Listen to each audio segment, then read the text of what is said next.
Peace,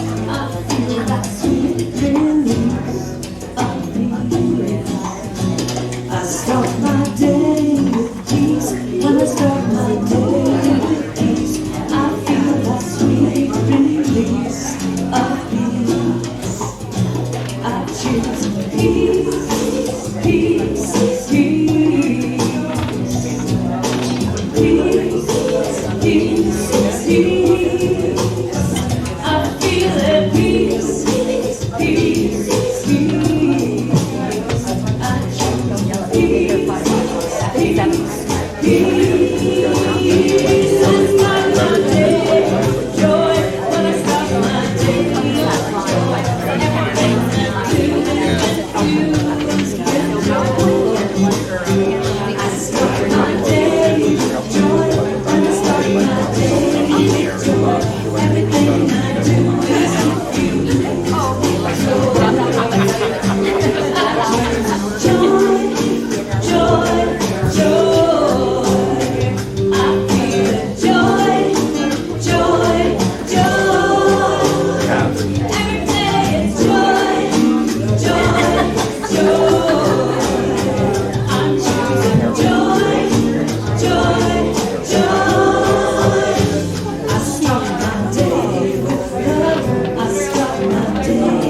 inside. We're waiting for you. If you open your heart and open your arms, here it goes right through. Doesn't matter where you've been, we're just glad you're here. Come and join our family. We're coming to fear. If you're lost and lonely, come inside. We're here waiting for you. If you open your heart and open your arms, Spirit goes right through. No one needs to be alone when all is said and done. 'Cause when we stand with open hearts, Spirit makes us one. If you're lost or lonely, come inside. We're waiting for you. If you open your heart and open your arms, Spirit goes right through. Sisters, brothers, dads and mothers, won't you come inside? Sons and daughters who seek still water, the community your guide. If you're lost or lonely, come inside. We are waiting for you. If you open your heart and open your arms, Spirit goes right through.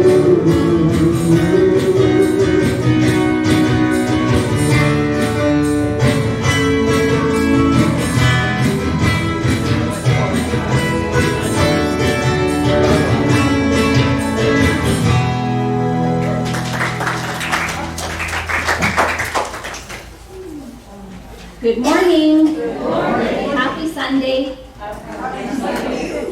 Glad everyone is here. Glad that you're watching online. We're grateful for everyone that's here and all of the energy that you bring to this place and all of the wisdom, right? Because in your conversations with each other, you might just say what that person that you're speaking with needs to hear that day. So each and every one of you are important parts of being here today. Now, a little birdie told me, well, not such a little birdie, but that it's someone's anniversary today. Their 40th wedding anniversary.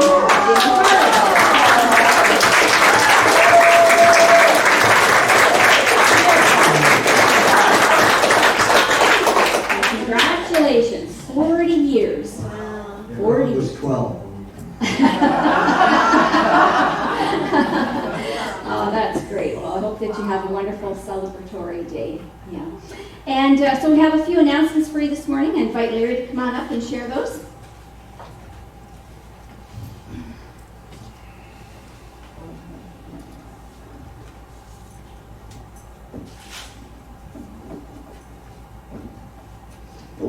Morning, everybody. Morning. Okay, a new workshop coming up in the fall. We'd like people to get signed up soon. There is a sign-up list in the fellowship room. But it's about writing. So all of you have dreamed of writing your own book. We're going to have some people who have written a book and published it, actually helping you determine which way you want to go. So get signed up. It's going to be an awesome course put on by Amber and the Bookshop Babes. And here's something totally new. It's called tithe.ly, Tithely. And it's an online service that you can make your contributions to Unity. Some of you use Canada Helps right now, which is on the button on our website. But this is something you can do on your phone, on your computer at home. The fees are less than Canada Helps. Pardon? Yes. We have a specific Unity set up. It's very, very easy to do. In fact, you can set up automatic contributions. You can set whatever, your normal contribution to your spiritual home here is, and you can set it to happen weekly, monthly, annually, whatever you choose. There's those choices. And the nice thing about this one is it also lets you cover the cost of doing the transaction. So say you wanted to give $200 to Unity. Well, instead of Unity getting $196.50, after they do the fees, they get $200. Okay, so that's another thing that's quite nice. You get an email back when you make your contribution, saying, little receipt, and you get a automatic tax receipt back to you at the end of the year, just done by them. So it does decrease the workload for admin, and it's just a really clean, simple way to go. You can do it on your phone. Okay, so if you want to do that, come and see me after.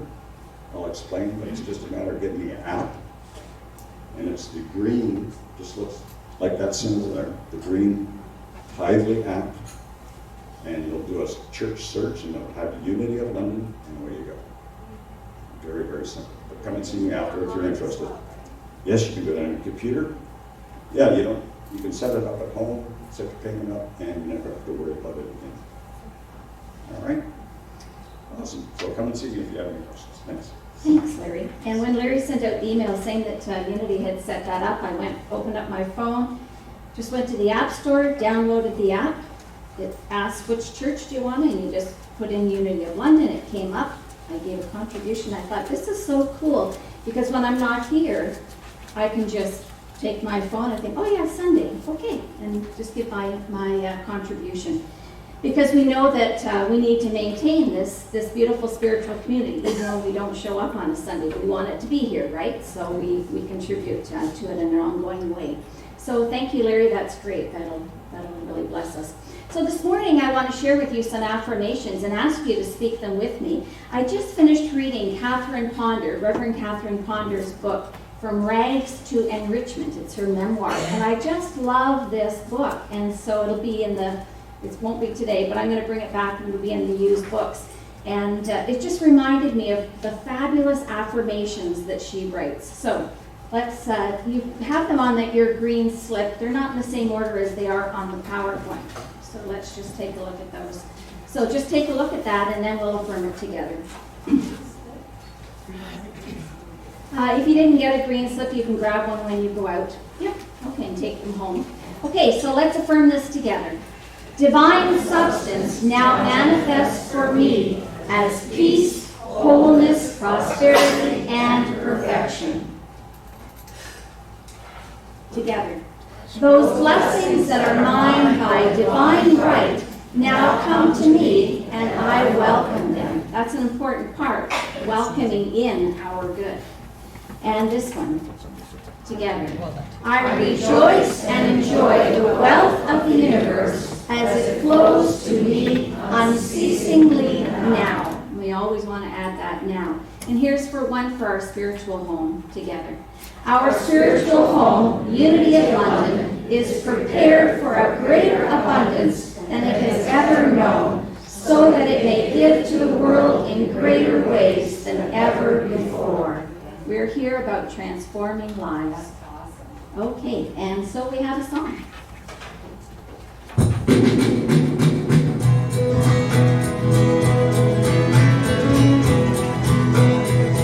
On the wings of a soul wind up, Spirit is your sweet love, a sign from above. On the wings of a dove, with rolls surround us, and we will come. Our bodies grow weak, and our spirits grow numb. These things beset us, Spirit doesn't forget us.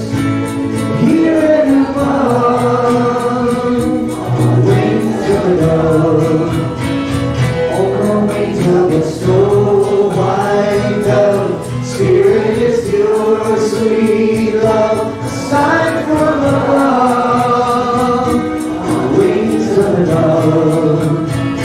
Though we may be downhearted, feeling lost and alone, still Spirit supports us, foundation like stone. We are still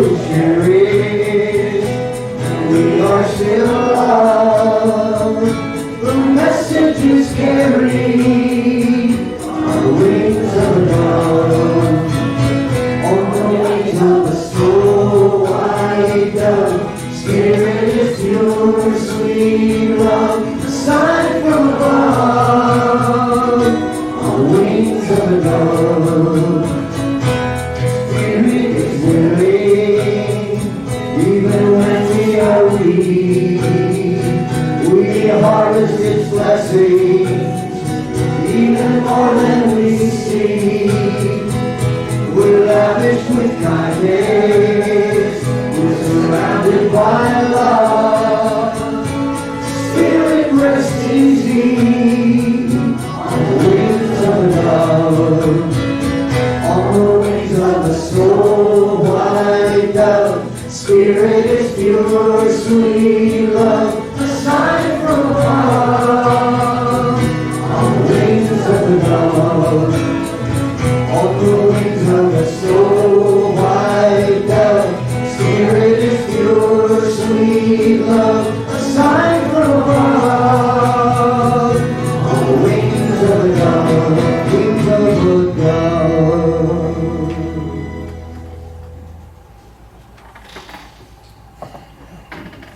Good morning. Good morning. Unity's foundation is affirmative prayer. That means Unity defines prayer as the most highly accelerated mind action known. It is an affirmation of truth and a communion between you and all that is. Through prayer, the mind is renewed and circumstances transformed. If you wish prayer for someone else or for yourself, you're invited to use our prayer box, sitting right there at the front. That is usually sitting right there.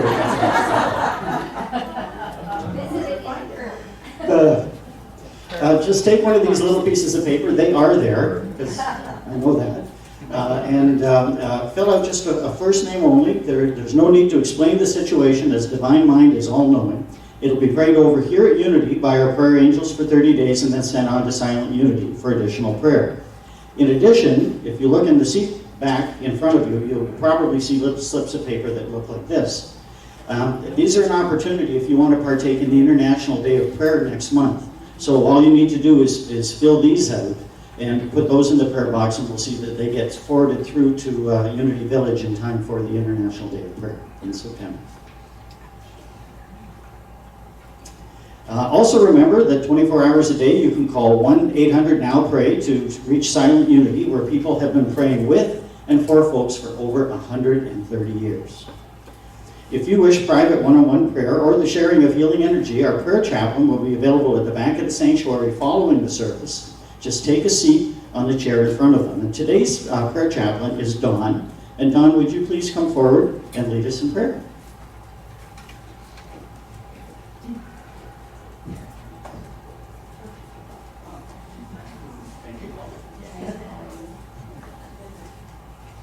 If you like, you can close your eyes. We'll pray together. Divine intelligence within us, we are blessed by all who are with us online and all those who are here at Unity of London. Our combined love is filling this space. We pray for all those who could not be with us due to illness and other commitments. May they feel our extended love extending out to them. We pray for all spiritual gatherings held in your name everywhere, and those, as we know, there are many paths to you. We pray that our love will be spread through our community and our country and the world. We know that love overcomes hate, and we know and we see the damage that hate is doing in the U.S., even today with the two recent mass shootings in El Paso and in Dayton. We see our love spreading through these communities and strength being realized by those recovering in hospitals. We express our thanks for our speaker today, who will share a wonderful message with us. May we receive and act upon those things that are shared with us, that are meant for us, to our greatest good. We ask for special blessings to all unities Unity spiritual centers throughout the world. For all these blessings, we are extraordinarily grateful. Amen.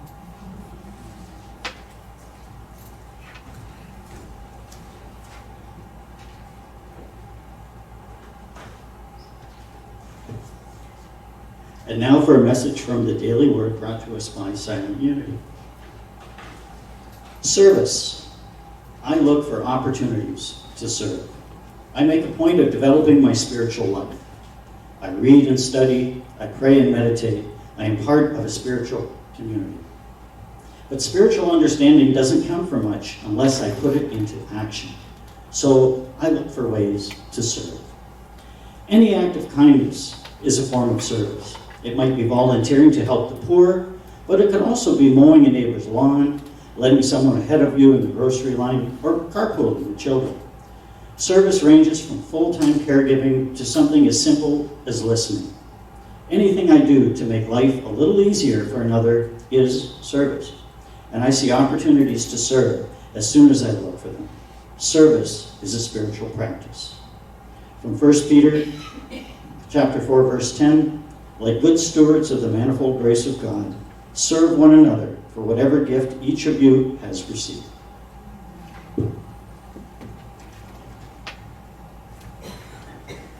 The tune we'd like to share with you now is one we've done before, but I had an epiphany this week about this song. I had a revelation about it. It's a song by Johnny Reed called Today I'm Going to Try and Change the World. Now, it's a wonderful song, but it just suddenly occurred to me that the title is a little misleading in a way.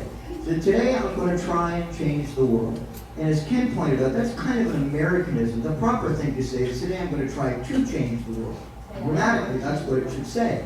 But if you stop and think about it, today I'm going to try and change the world. Just by trying, we change the world. Because we're exerting some effort to do something positive, to do something good. So I want to share the song again with you today. With that in mind, today I'm going to try and change the world.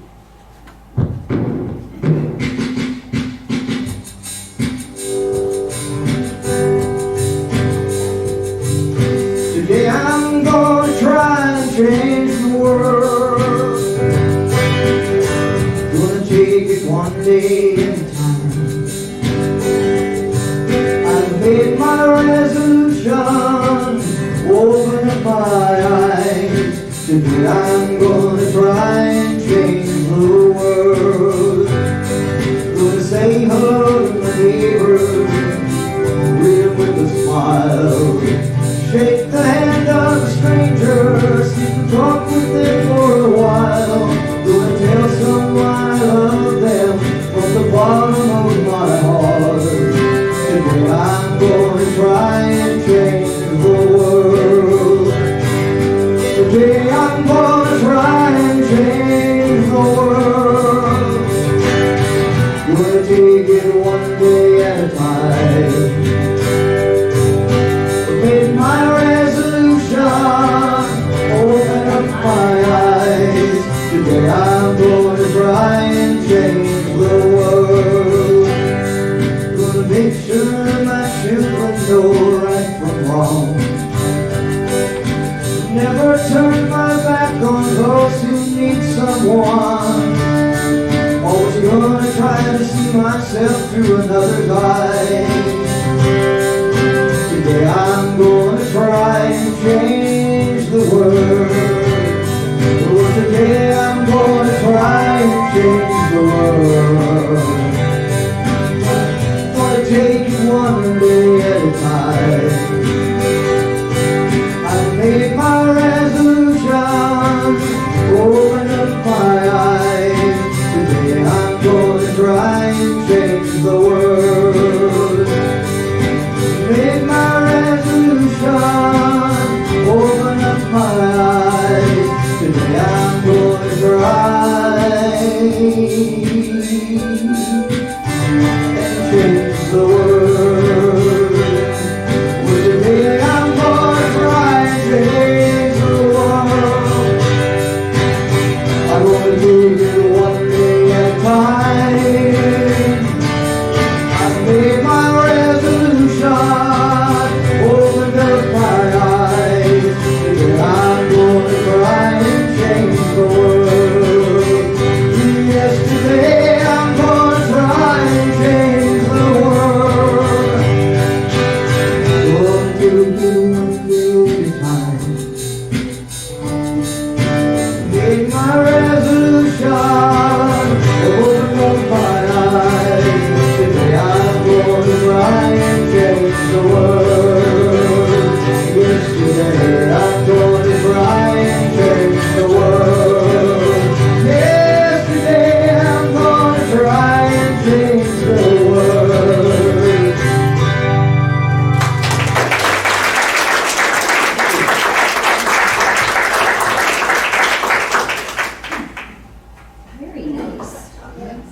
Okay, it's golf season. So I'll start with a golf joke.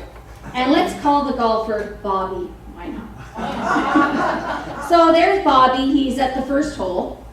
And he is lining up his shot, doing all whatever he does to see where that shot's going to go. And while he's doing that, an announcement comes over the loudspeaker from the clubhouse. And the announcement is, would the man standing at the woman's tee move back to the man's tee? So Bobby doesn't really notice this interruption. He's just, lining up his shot and making sure it's going to be a good one. And the announcement comes again. Would the man standing at the woman's tee back up to the man's tee? Well, now Bobby is noticing this interruption, and so he looks through the window of the clubhouse and sees the man with the microphone, and he says, would the man in the clubhouse with the microphone please keep quiet until I can make my second shot? Now, if you're a golfer, you'll get that, right? Does everyone get that? No. Because his first shot only got him to the woman's tee. Okay.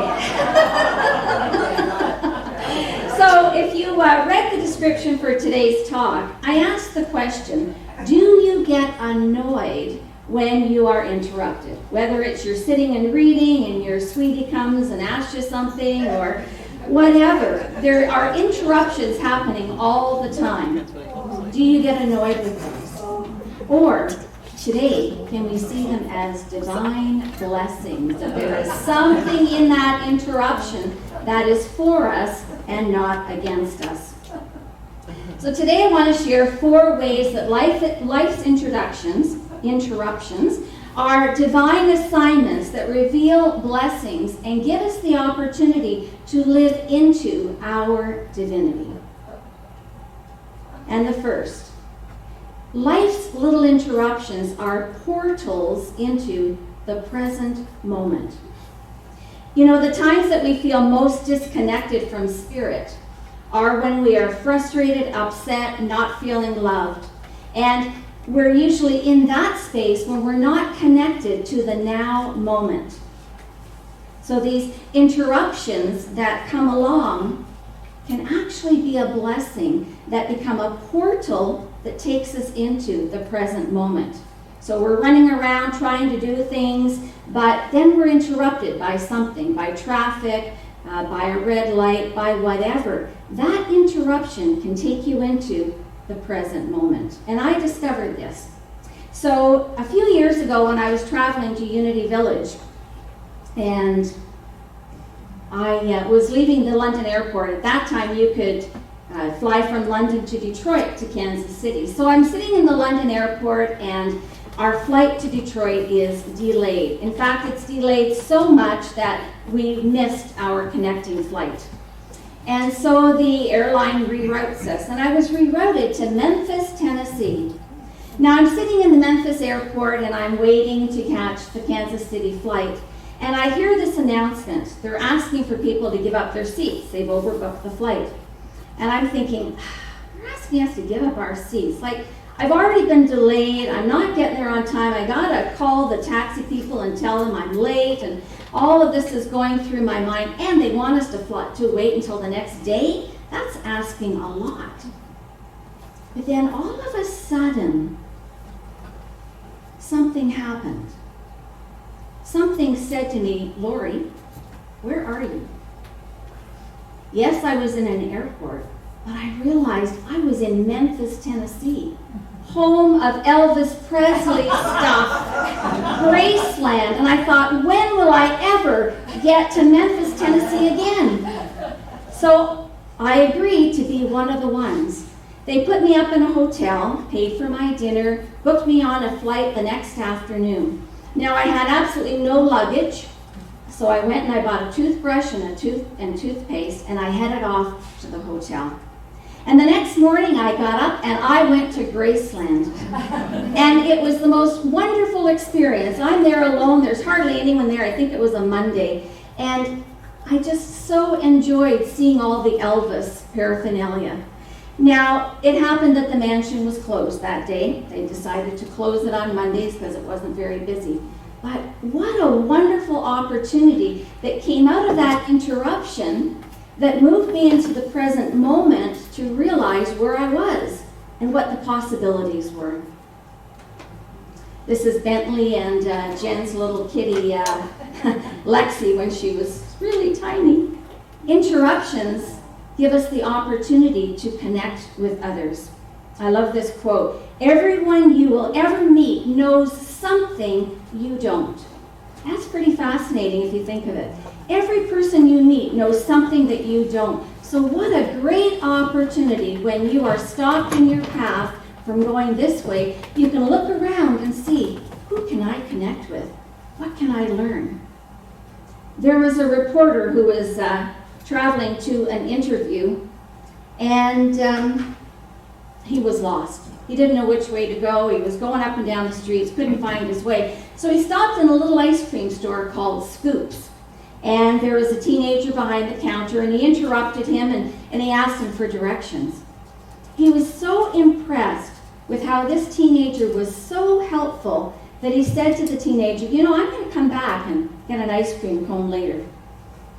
And I want to share from you from this really neat book, Be the Miracle, 50 Lessons for Making the Impossible Possible. So, when I returned hours later to order ice cream, the teenager scooped my butter pecan cone with a precision I'd never seen. He even weighed the cone.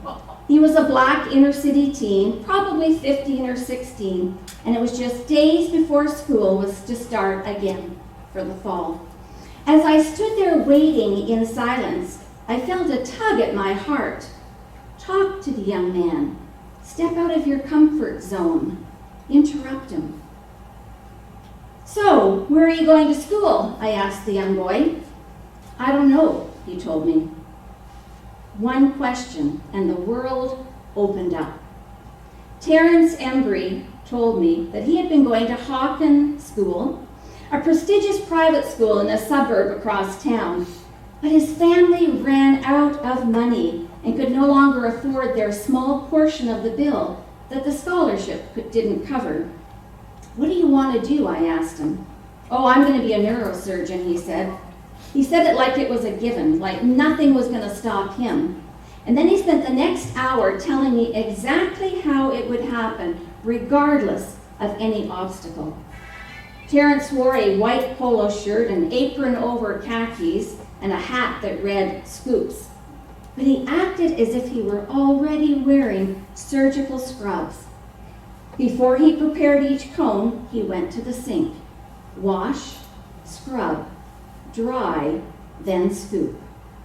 His smile faded for a brief moment. He told me his mom was looking for work and that his dad was a postal clerk. Terence had only been working at the ice cream parlor for 4 weeks. If not Hawken, then maybe it's not destined, he said. And then he grinned as if he knew a secret. All I see is the outcome, for me to become a neurosurgeon. I never thought it would be easy. This is just an obstacle. I'm going to go around it. And then he caught himself and he said, I'm going to go straight through it. It wouldn't be easy. His parents split up 3 years ago. Me and my dad used to do everything together. It kind of tore a hole in our relationship and in the family finances. We're not poor, but we're not well off. When he first told people he wanted to be a neurosurgeon, they laughed. But not anymore. Terence said he would love to watch a surgery or talk to a neurosurgeon about how the human body works. He still believes he'll graduate from Hawken, then Stanford University, then Columbia, and from there, I'll go anywhere I'm needed, he said. And then he went back to the sink to prepare the next customer's ice cream cone, mint chocolate chip. Are you getting hungry? Terence did it with surgical precision. Wash, scrub, dry, then scoop.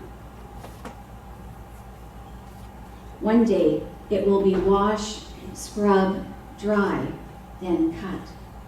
When I called Hawken to check out this story, they were stunned that I'd found Terrence. They'd been trying to reach him all summer, but the boy's parents hadn't stayed in touch. The school was so glad to find him, they agreed to cover all his expenses. When the column about him ran, a neurosurgeon's wife read the article and felt a tug. She told her husband about it over lunch. He felt the tug too. Dr. Mark Luciano saw himself at 16, back when he wanted to study the brain, long before he began operating on it.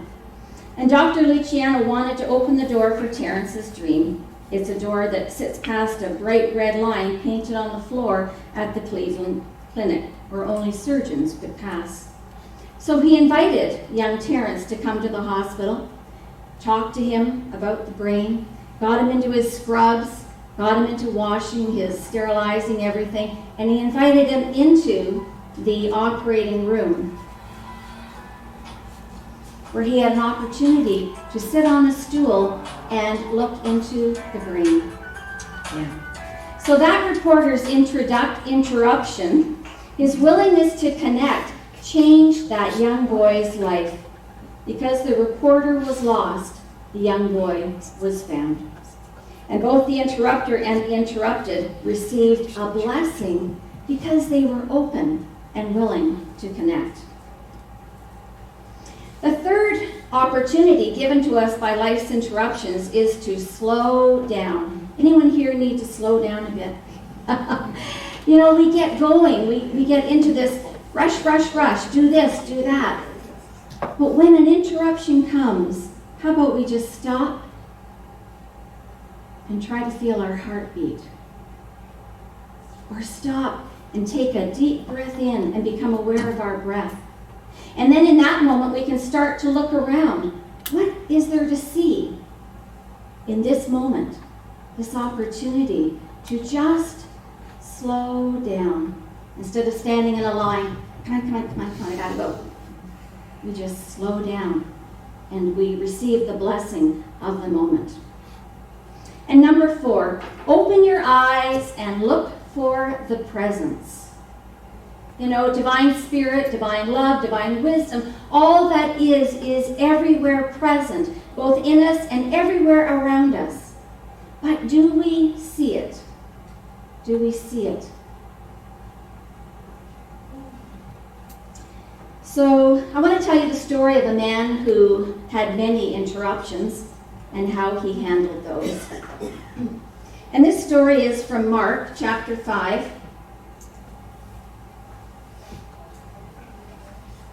When Jesus had again crossed over by boat to the other side of the lake, I don't know about you, but it seems like he's crossing that lake a lot in these stories. A large crowd gathered around him while he was by the lake. Then one of the synagogue rulers named Jairus came there. Seeing Jesus, he fell at his feet and pleaded earnestly with him. "My little daughter is dying. Please come and put your hands on her so that she will be healed and live." And so Jesus went with him. A large crowd followed and pressed around him. And a woman was there who had been subject to bleeding for 12 years. She had suffered a great deal under the care of many doctors and had spent all that she had. Yet instead of getting better, she got worse. When she heard about Jesus, she came up behind him in the crowd and touched his cloak, because she thought, if I just touch his clothes, I will be healed. Immediately her bleeding stopped, and she felt in her body that she was freed from her suffering. At once, Jesus realized that power had gone out from him. He turned around in the crowd and he asked, "Who touched my clothes?" "You see the people crowding against you," his disciples answered, "and yet you can ask, 'Who touched me?'" But Jesus kept looking around to see who had done it. And then the woman, knowing what had happened to her, came and fell at his feet, and trembling with fear, told him the whole truth. And he said to her, "Daughter, your faith has healed you. Go in peace and be free from your suffering." While Jesus was still speaking, some men came from the house of Jairus, the synagogue ruler. "Your daughter is dead," they said. "Why bother the teacher anymore?" Ignoring what they said, Jesus told the synagogue ruler, "Don't be afraid, just believe." He did not let anyone follow him except Peter and James and John, the brother of James. When they came to the home of the synagogue ruler, Jesus saw a commotion with people crying and wailing loudly. And he went in and he said to them, "Why all this commotion and wailing? The child is not dead, but asleep." But they laughed at him. After he put them all out, he took the child's father and mother and the disciples who were with him and went in where the child was.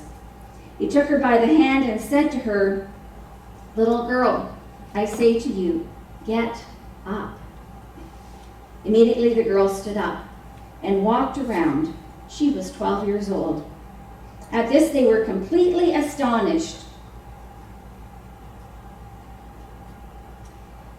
The author of this chapter, this book, Mark, isn't really Mark. We know that from biblical studies. They're not really sure who wrote it.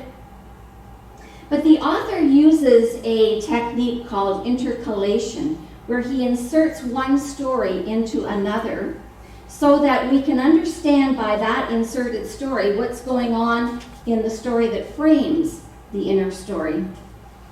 It's interesting that this story is the only gospel healing to occur without Jesus being conscious of it.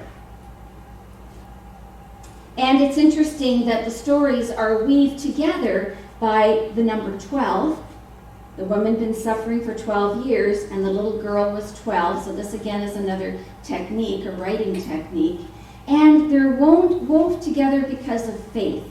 So the woman who touched his garment had faith. And the father who called for Jesus' help had faith. You know, what I love about this story is that the interruption, Jesus is going one direction and someone comes and wants him to go somewhere else. That interruption gave him the opportunity to show people his power. It gave him the opportunity to express his divinity, to show who he really is, this powerful healer, this powerful presence that says yes, yes, and looks beyond the appearance of what's showing up to the truth of who we are. And interruptions can do that for us. You see, when the interruption comes, we can move into our old way of being, which might be complaining. I'm going to be late. Oh, look at all these red rear lights going on in the cars, and that means like we're backed up for miles. We're going to be hours delayed. And we go on about the story. Oh, we think, all the things that are going to happen. But what if we just moved into the moment and we were curious and looked for the blessing and looked for how we could express our divinity in that moment?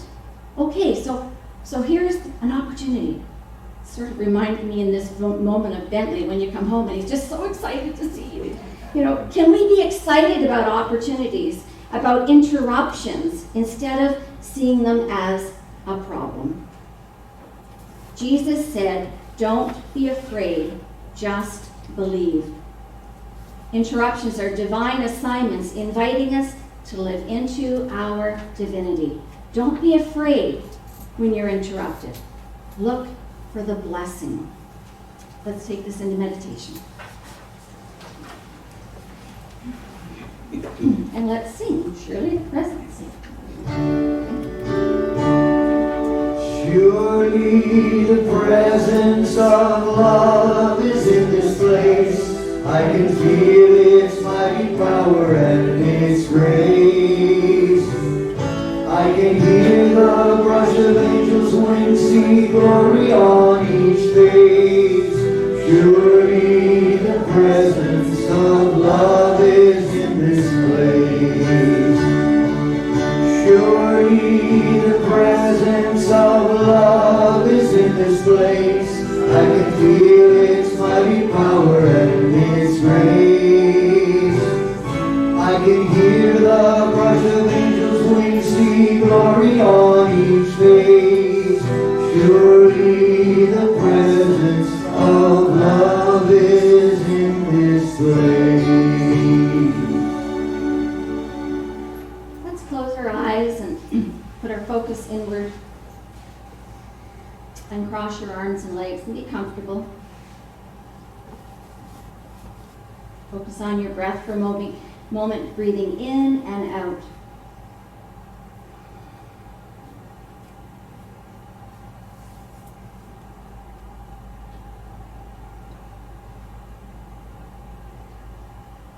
And I invite you to picture in the screen of your mind the last time that you were interrupted.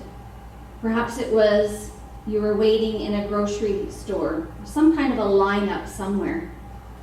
And you know you have to be somewhere at a certain time, and you got your arms full, and maybe the weight of what you're carrying is heavy, and you're feeling annoyed. You're feeling frustrated. You want to get going. But what if you catch yourself in that moment and just kind of, oh, okay, my routine is being interrupted. My desire to get somewhere quickly. There's an interruption here. So how can I be with this? What's in it for me in this situation? So you begin to look around, maybe focusing on the other people that are ahead of you, behind you, or beside you. And you just start to make eye contact with them. And you smile. Maybe that person you're smiling at really needs that in that moment. They need that connection.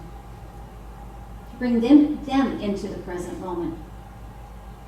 Maybe you look at the displays that are on the counters around you and you notice, wow, someone spent time putting that display together, making it organized, neat, easy to function with, easy to interact with. And so you have gratitude for that. Maybe you look down on the floor and you see that it really is quite clean, considering all the people that come through. So there's someone that's picking up. There's someone taking care of you in that store, your experience. And then maybe you look at the cashier and perhaps she's a bit frazzled because of the lineup and she wants to hurry and accommodate everyone quickly. And so when you reach her, you greet her with a smile as opposed to a complaint.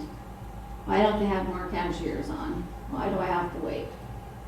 You just smile at her and say good morning, good afternoon. How's your day? You connect with her. So this interruption and any that you might experience today, tomorrow, this week, are opportunities for you to express and live into your divinity in a mighty way, to show up and live our fifth principle, which says that these truths it's great to know them, but now we need to live them. We need to live them. So let's sit in the silence for a few moments and just affirm, I'm looking for the blessings. I am looking for the blessings.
I am looking for the blessings in this moment, in each moment. And I remember that Jesus was a spiritual being having a human experience just like me and you. And he's our teacher. And he said, these things I do, you can do, and more. And more. So let's show up and live into our divinity wherever we are, with whomever we're with. Seeing interruptions as, oh, this is interesting, and look for the blessing. And so it is, and so we let it be. Amen.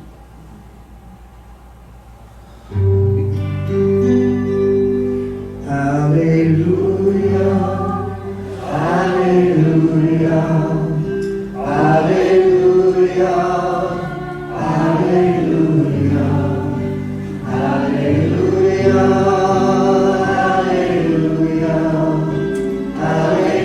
hallelujah, hallelujah, hallelujah, hallelujah,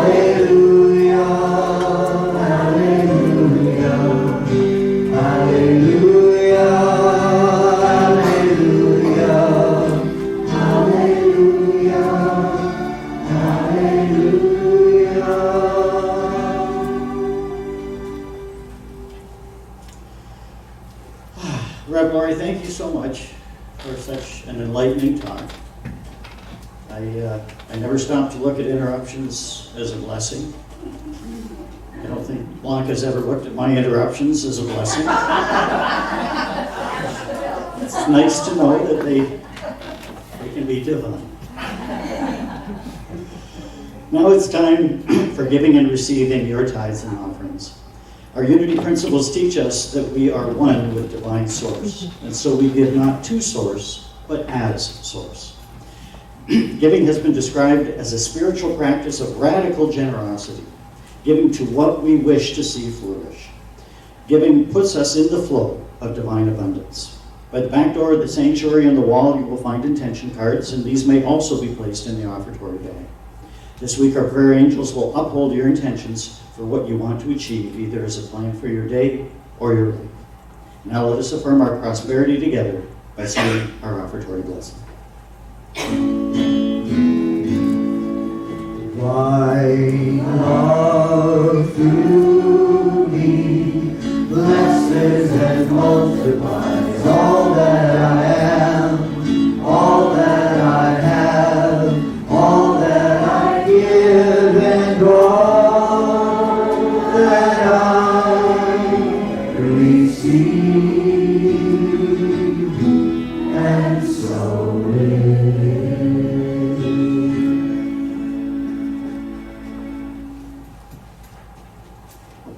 Here's a message that we can put to work every day in every part of our lives.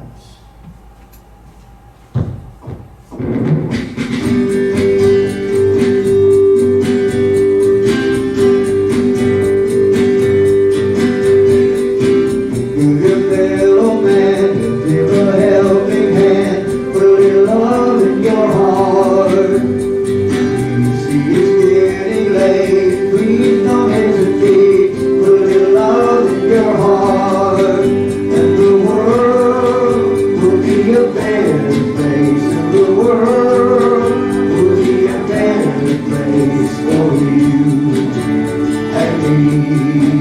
Just wait and see.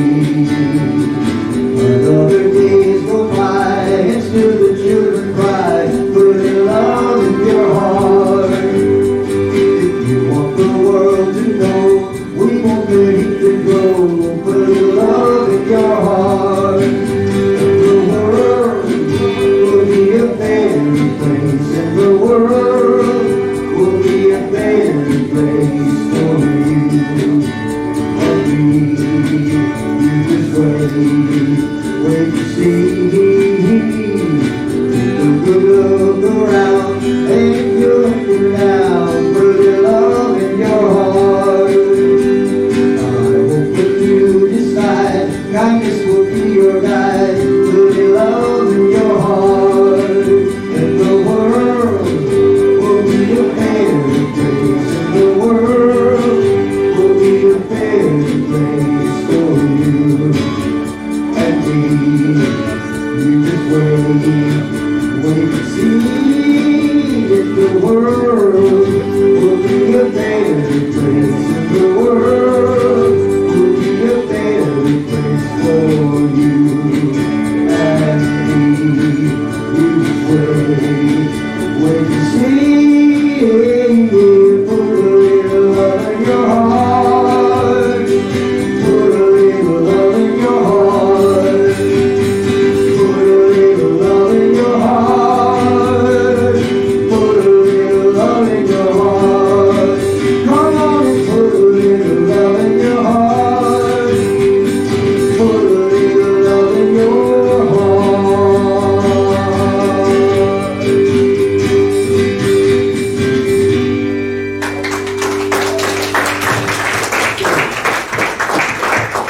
So join me in blessing these offerings. And we bless these offerings and the ones that come through the mail into the office during the week, and all of the online offerings and the Tithely offerings. Mine is in there in Tithely. Try that out. So we're grateful, right? We're just absolutely grateful for this community, which is about transforming lives, transforming my life, your life, and then all the people that we interact with. We are changed, and we help by showing up differently, and it helps to transform them. So all of the monies that come into this ministry, all of this energy, this magical energy, is used for the greater good of maintaining this ministry and helping the world.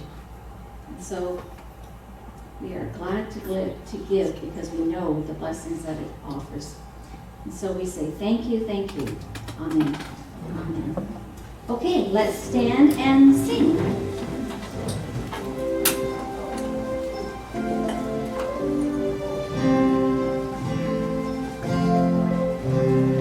You see what life is growing because I choose love.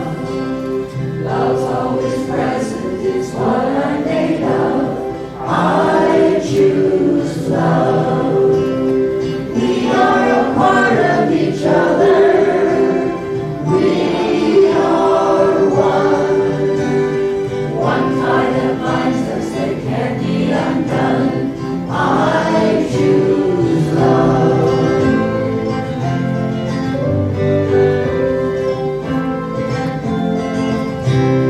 This for our planet is growing because I choose love. Let love be present, it's what we're made of. I choose love. We are a part of each other. I choose love. I choose love.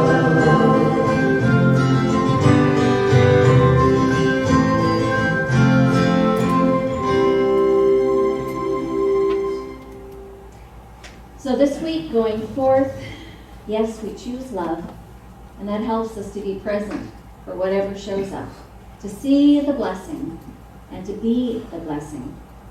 This is a universe that gives and receives and gives and receives and gives and receives again and again.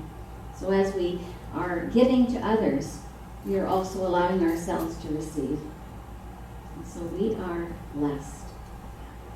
So the light of God surrounds me. I am light. The love of God enfolds me. I am love.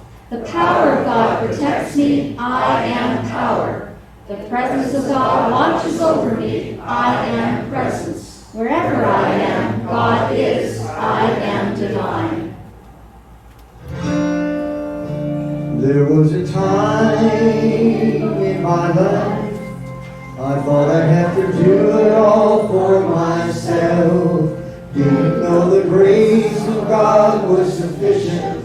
Didn't know the love of God was at hand. Now I can say if you are discouraged, struggling just to make it through another day. You gotta let go, let it all go. And this is what you have to say. I release and I let go. Let the Spirit run my life. And my heart is open wide. 'Cause I'm only here for God. No more struggle, no more strife. In my faith I see the light. I am free in the Spirit. Yes, I'm only here for God. I release and I let go. Let the Spirit run my life. And my heart is open wide. Yes, I'm only here for God. No more struggle, no more strife. In my faith I see the light.